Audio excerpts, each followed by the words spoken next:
Hello, my name is Ryan Metcalfe, and in this video I'm going to be explaining what bounce is on a wedge, why you need it, and how to go about using it correctly.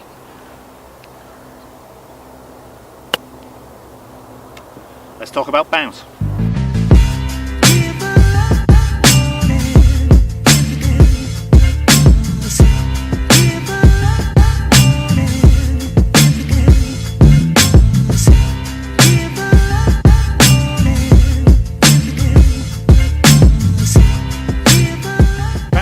Located on the sole of the golf club, and it's basically measured between the hosel of the club. So if I had the hosel of the golf club straight up vertical, it's this angle that is actually on the bottom of the club. Now the engineers put that angle there to make it easier for the club golfer or the average golfer to hit more consistent shots in and around the greens. Let's see how it works.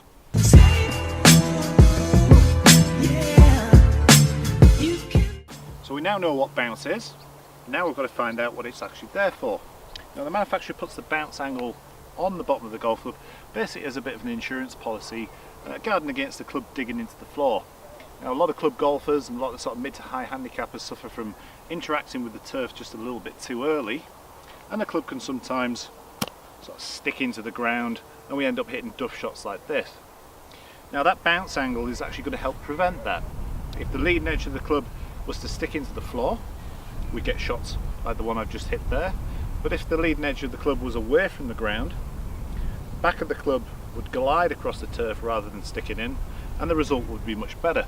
So in this example I'm actually going to hit the ground slightly before the golf ball, much in the same way as the last shot that I hit. But because of that bounce angle, the club actually glided across the turf rather than sticking in. The result is much more consistent and much more desirable.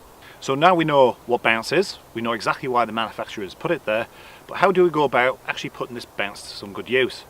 Let's take a look.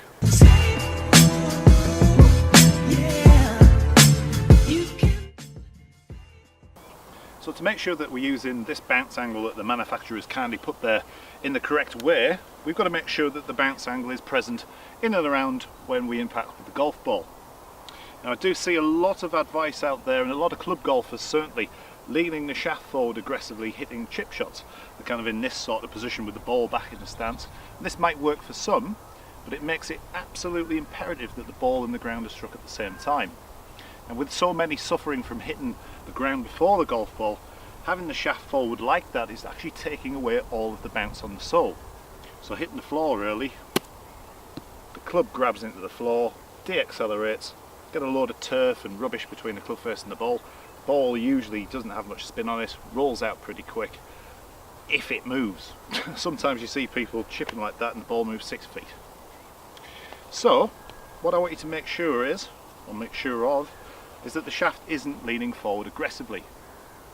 Now in order to do that, I just make sure that the cap of the grip was level with the golf ball, and at impact, just a basic feeling that the cap is coming back level to the ball and not aggressively forward of it.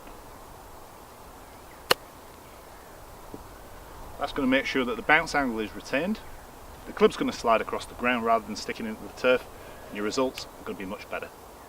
Thanks for watching the video on bounce. Hopefully that's given you a better idea as to what bounce is, why the manufacturer puts the bounce angle there in the first place, and how to go about using it effectively. If you enjoyed the video, don't be shy, press the big thumbs up button, press the red button while you're down there. I'll see you all again soon. Enjoy your golf.